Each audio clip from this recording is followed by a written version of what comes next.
Hi friends, నమస్తే. భానుమతి రామకృష్ణ గారు రాసినటువంటి అత్తగారి కథలు. ఈ అత్తగారి కథల్లో అత్తగారు లంకె బిందెలు నెక్స్ట్ పార్ట్ ఏంటో చూద్దాం. ఏమైనా విగ్రహాలు కనిపించాయా అన్నారు పిచ్చిరెడ్డి వినేట్లు. వాడు చూడకుండా నాకు సౌజ్ఞ చేస్తూ లేదు అన్నాను. ఆమె అడిగింది అర్థమైంది అన్నట్టు. అప్పటికీ ఆమెకు సందేహం తీరక నా చెవి దగ్గరకు వచ్చి అడిగారు, పిచ్చిరెడ్డి ఏమైనా అడిగాడా అని. అడిగాడు. అర్ధరాత్రి పూటే తవ్వి తీయాలి ఆ దేవుడి బొమ్మలని చెప్పాను. హాలి దొంగ వెధవా, అసలు వీడికెందుకు ఈ ఆరాలన్నీ? నోరు మూసుకు పని చేసుకుపోవాలి గాని పెళ్ళాన్ని రేపి పని చేయించే దమ్ములు లేవు. సాని ముచ్చు పెదవకు ఈ వివరాలు ఎందుకో, తెలంగాణ వాళ్ళు అంతేనే అన్నారు. మా అత్తగారు అనుకున్న ప్రకారం మర్నాడు రాత్రి త్వరగానే తవ్వడం ఆరంభించి ప్రహరీ గోడ దగ్గరకు చేరుకున్నాం. మా అత్తగారు నిద్ర మేల్కోవడానికి విశ్వ ప్రయత్నం చేశారు. కాస్త అట్లా నడుం వాలుస్తానే అంటూ వెళ్ళి తులసికోట అరుగు మీద వాలారు.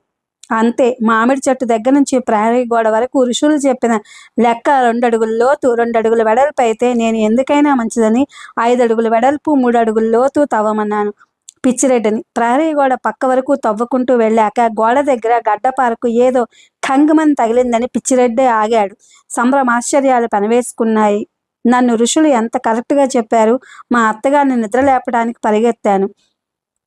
తులసికోట దగ్గరికి ఆమెను తట్టి లేపాను. లేస్తూనే మామూలుగా తాను తిట్టుకుంటూ తన నిద్రను శపించుకుంటూ లేచారు. ఆలస్యం చేయకుండా ఆవిడ చెవిలో చెప్పాను. ఇక ఆమె ఒళ్ళు తెలియని సంతోషంతో తబ్బిబ్బయ్యారు. ఇంకా వాడక్కడే తవ్వుతున్నాడా అని అడిగారు. సడన్గా ఆమెకేదో సందేహం కలిగి, లేదు ఆపేయమన్నాను. అక్కడే ఉన్నాడు అన్నాను. పద ముందు వాడిని అక్కడి నుంచి పంపించేయాలి. ఇంకేమైనా ఉందా అంటూ అంత చీకట్లోనూ 60 ఏండ్ల మా అత్తగారు పరిగెత్తడం మొదలుపెట్టారు ప్రహరీ గోడ వైపుకు. సడన్గా ఒక చోట ఆగి, వాడి కండ్లకి ఏమీ కనబడలేదు కదా అని అడిగారు రహస్యంగా. లేదన్నాను. నేను ప్రహరీ గోడ దగ్గరికి వచ్చేసరికి పిచ్చిరెడ్డి గోడకు ఆనుకుని కునుకుపాట్లు పడుతున్నాడు. మా అత్తగారు వాడిని లేపి, ఇక వెళ్ళి నువ్వు కాసేపు పడుకోరా, పాపం ఈరోజు చాలా దూరం తవ్వావు, విగ్రహం తర్వాత స్నానం చేసి నేను మడిగా తీయించానులే, నువ్వెళ్ళు అంటూ వాడిని అక్కడి నుంచి తరిమారు. గడ్డపార అక్కడే పడేసి వాడి ఇంటి తట్టు వెళ్ళాడు. వాడటు వెళ్తూనే ఆ గడ్డపార నా చేతికిచ్చారు. శ్రీహరి, ఏమిటి పరీక్ష? బొబ్బలెక్కి పుండ్లు పడిపోయిన నా 2 చేతులు గడ్డపార పట్టుకోలేక వణికాయి. నేను 3 అడుగుల లోతుకు దిగి తవ్వాలంటే నా చేత అవుతుందా? నా అవస్థ పసిగట్టిన మా అత్తగారు అలా అనుమానంగా, ఏం పర్వాలేదే, నేనున్నాగా, ఇంత కష్టపడ్డావు, ఈ కాసేపు కష్టపడితే ఆ పుణ్యమంతా నీదే అన్నారు. సరే దిగాను. గడ్డపార తీసుకుని 3 అడుగుల లోతు గోతులోకి మళ్ళీ గడ్డపారకు కంగున తగిలింది. తవ్వుతుంటే మా అత్తగారి కళ్ళు ఒళ్ళు పులకరించినాయి. అదే ఆ శబ్దం వస్తుందని మహానుభావులు ఋషులు రాశారు. ఎంత సత్యం! చూడు, చుట్టూ తవ్వు, సులభంగా బయటకు తీయచ్చు, లేకపోతే లంకె తెగి బిందెలు పాడైపోతాయి అంటూ తను మట్టి మెట్ల మీదుగా కష్టపడి గోతిలోకి దిగారు. తవ్వుతుంటే ఏదో 2 అడుగుల వెడల్పు పొడవు ఉండేది భూమిలో పాతుకుపోయి ఉందని తెలుస్తోంది. ఒక వేపు నుంచి గడ్డపారతో పెళ్లగించుకుపోయాను. నా వల్ల కాలేదు. మా అత్తగారు కూడా ప్రయత్నించారు. మా ఇద్దరి వల్ల కాలేదు. అబ్బో, చాలా బరువే.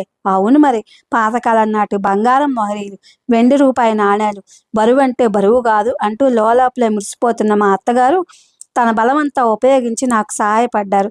అతి కష్టం మీద ఒకవైపు కాస్త కదిలించగలిగాము. తక్షణం గడ్డపార కింద నుంచి తేళ్లు, మండ్రగప్పలు, చీమలు పుట్టలో నుంచి వచ్చినట్లు బయటకు రావడం మొదలెట్టాయి.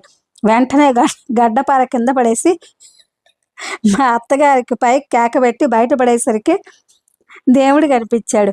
అన్ని తేళ్లు, మండ్రగప్పులు బయటకు రావడం చూసి మా అత్తగారు నా వైపు అదో విధంగా చూశారు. తక్షణం నేను గ్రహించాను. నేను చూస్తున్నందువల్ల లంకె బిందెలు ఆ విధంగా కనపడుతున్నాయని ఆమె అనుకుంటోందని వెంటనే దూరంగా వెళ్ళి నిలబడ్డాను. నా గ్రహింపు శక్తిని ఆమె మనసులోనే అభినందించి ఊరుకున్నారనుకుంటా. నన్ను చూసి చిరునవ్వుతో తల పక్కించారు. కానీ ఆమె ఏం చేయదలుచుకున్నారో నాకు బోధపడలేదు. ఒకవేళ అవన్నీ నిజమైన తేళ్లు, మండ్రగప్పలే అయితే ఈవిడ మహరీలు, నగలు అనుకుని ఎక్కడ ముట్టుకోబోతుందనని భయం వేసింది. ముట్టుకోవద్దంటే ఏమంటుందో, ఎట్లా ఆవిడ కూడా పటాయిస్తుందని గ్రహించాను. కాస్త ధైర్యం చేసి దగ్గరికి వెళ్ళి, మీకు ఎలా కనిపిస్తున్నాయి అవన్నీ అని అడిగాను. నాకు ఆ మండ్రగప్పలే కనిపిస్తున్నాయే, ఒకవేళ ముట్టుకుంటే బంగారం అయిపోతాయేమో అన్నారు. వద్దన్నాను. మరి ఎట్లాగే అన్నారు. ముందసలు ఆ గడ్డపారకు తగిలిందేంటో చూద్దామన్నా. సరేనన్నారు మా అత్తగారు. పైన మట్టి మూసుకు ఉన్న ఆ ఘనపదార్థం మీద దగ్గరలో ఉన్న బావిలో నుంచి తోడి 4 బిందెలు నీళ్లు తెచ్చిపోసి టార్చ్ లైట్ వేసి చూశాను.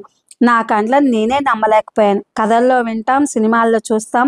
నిజంగా జరుగుతుందంటే అట్లాంటిది నమ్మడానికి ఏమాత్రం వీల్లేదు. మా అత్తగారు ఏదైతే అబద్ధమని ఆడారో ఆ నాగేంద్రుడి శిలే దొరికింది. 2 పాములు మెలికలేసుకుని ఉన్నట్లు చెక్కబడ్డ శిల అది. మా అత్తగారిని పిలిచి చూపించాను. ఆ అంటూ మా అత్తగారు షాక్ తిన్నట్టు ఫిట్ వచ్చి పడిపోయారు. పక్కనే కూర్చున్నాను ఆమె లేచే వరకు, నీళ్ల బిందె పక్కన పెట్టుకుని. ఇది ఫ్రెండ్స్ అత్తగారి కథలు. అత్తగారి కథల్లో అత్తగారు లంకె బిందెలు కథ అయిపోయింది. Thank you for watching.